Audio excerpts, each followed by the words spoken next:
Have you ever wondered what makes a good story good and a bad one so obvious to even amateurs? Ever wondered how we almost have an intrinsic notion of when the end is reaching its climax? Why and how these stories move us, and we them? Well, I certainly wanted to find out. And so, through a combination of research, mind crunching, and declining social life, I believe I have the answer. Some of the more studious of you may say that it's the hero's journey, but nay, I say! 'Tis not the hero of 1,000 faces. Campbell has no place in my alphabet soup. I mean, unless they want to sponsor me, in which case, screw their biggest competitor. Yay! If that ain't a winning slogan, my name isn't Marmur. I mean, it's not legally Marmur, but, you know, you can... Shit. Hello everybody, and welcome to Marmur's Fickle Fancies, the show where I do shit that entertains me and pretend that people are watching. Today I bring you something dear and close to my heart. My DNA of storytelling. Story writing is a very difficult thing when you're blind to the structure of how stories work, and I've been trying to find out for a long time just how it ticks. I have been working on writing as a hobby since I was 14, which makes it 7 years from me now, and which has taught me 3 things. Number 1, I am a lazy bastard who has yet to finish a single book out of sheer lack of willpower and confidence in presenting my work to others for scrutiny. This is more of a thing for me to reflect on, but I'm sure many of you can relate. Number 2, however, is probably of more use to you. Number 2, any story can usually be divided into sections of 8, and those pieces further into 8ths, and the trick is to just divide them far enough to where they're manageable. Just like a book is divided into pages, pages divided into words, and words into letters, so is a story divisible into 7 elements. Wait a second, didn't you just say there were 8? Yes, I did. But the thing is that the first and last element are the same, because it's a cycle.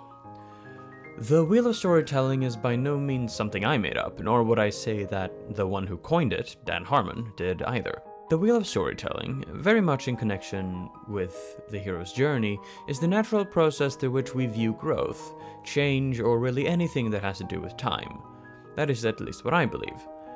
You see, historically, if you do look into the idea of the hero's journey and the hero with 1,000 faces, you find that people tell stories, have told stories, the same way since the dawn of time. Same structure, same heroes, different clothes and names, but it's the same, which means that none of us can really have invented modern storytelling. We could have discovered it, but in the end, this is something ingrained into our very DNA. Enough of this gay banter. Tell us what it is already. Gladly. The wheel of storytelling goes like this. The hero is in a stable place, but something changes this, either a want from the hero or a force from outside, which forces the hero into conflict. But the hero finds a way to adapt to this conflict, or something happens to make it resolve. The conflict ends, but there is consequences and aftermath. So the hero must return to his stable place, having changed. That's it. Now, when you put it like that, it isn't very sexy, but if you fill in the gaps just a little bit, it gets better. So, let's do it again, but with some actual details. So, number 1, the hero is in a stable place. Let's make the hero a simple farmer with a family of 4 at a farmhouse by the river. But something changes this, either a want from the hero or a force from outside. Instead of him leaving for an adventure and abandoning his family, let's say that a storm comes in and the river floods over, which now forces the hero into conflict. He must now try to protect his farmland or else it will be uprooted. But the hero finds a way to adapt to this conflict, or something happens to make it resolve.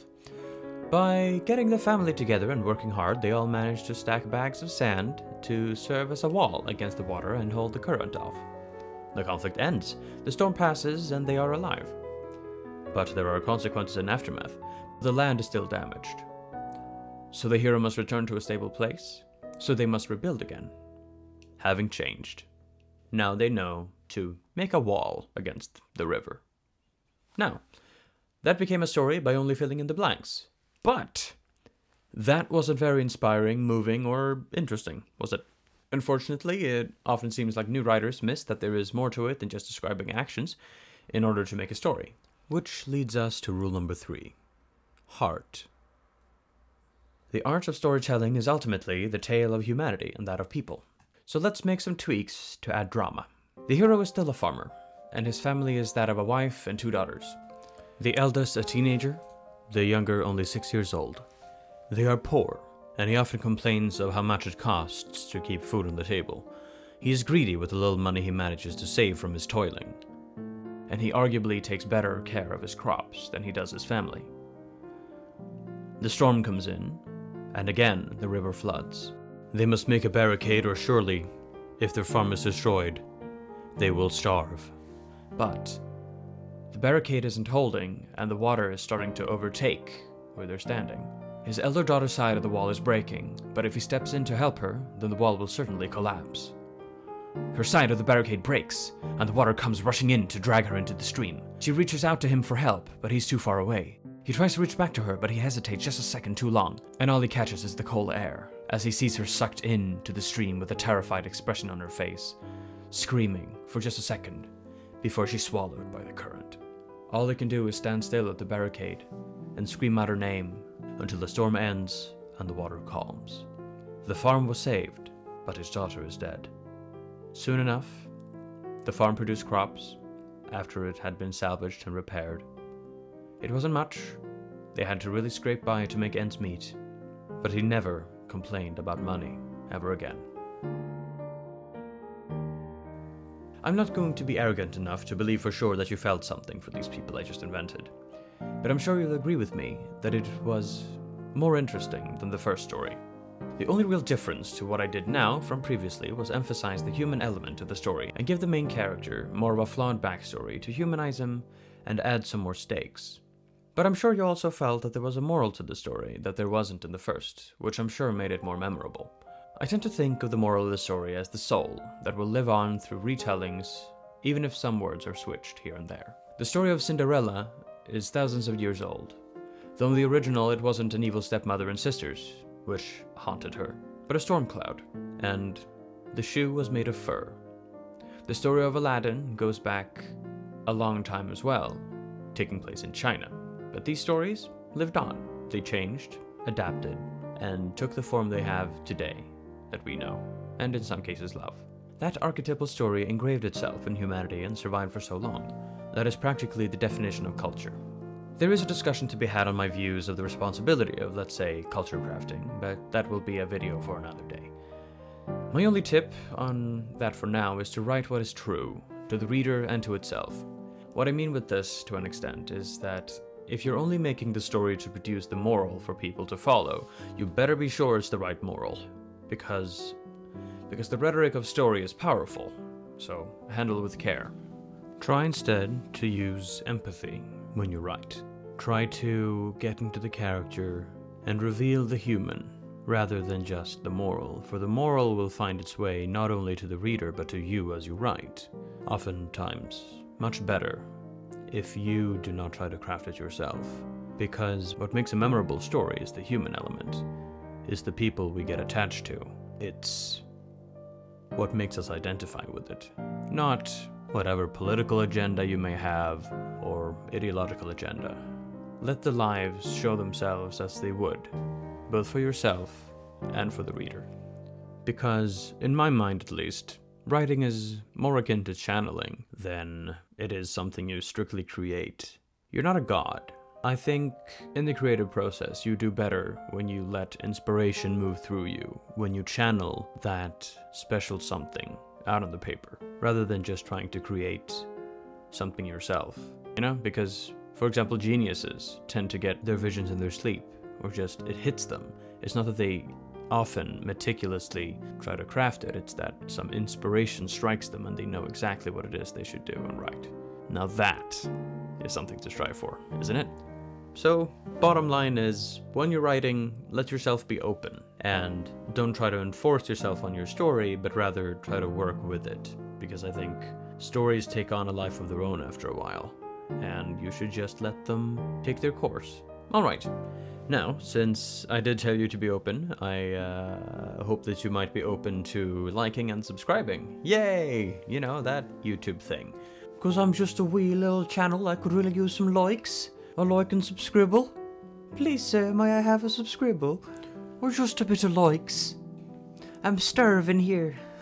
Okay, bad Irish Oliver Twist aside, next week, or however long it's going to take me to make the next video, I am either going to display this on a bit of a bigger scale on the Harry Potter series and show you how this model can be applied to huge arcs as well as just single chapters.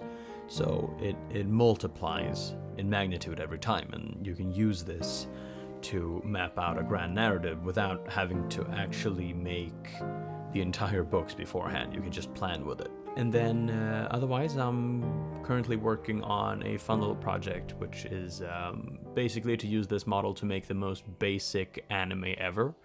It's gonna be a school anime where, well, you'll see. I want to give big thanks to my dad, who makes the music for all the videos I make, and my sister, who made this lovely little sprite, which I use. Links to at least my dad, Tom Schlock, down in the description. And I hope you have a splendid day, and I will see you in the next video. Subscribe. Also, thanks to my personal and internet friend Moricado for doing some of the art for this little video. You'll notice that the ones who are actually good are in a very different style from the ones who are really bad. So I'm sure you can differentiate them. But let's also have a little anecdote about how funny it is to work with guys who are basically hentai artists. Okay, so basically I send him this, like this image. Being like, hey dude, could you do like a good version of this? Here's the script for the video. Just, you know, give me something that represents what's on screen, okay? Yeah? And he's like, yeah dude, I got you fam. I know exactly what you need. Like 5 minutes later, boom! One of these things do not belong. He's a wonderful dude though. Yeah. So I just wanted to leave you a bit with that. So when you're commissioning art, especially when it's free, be specific. Okay, bye guys.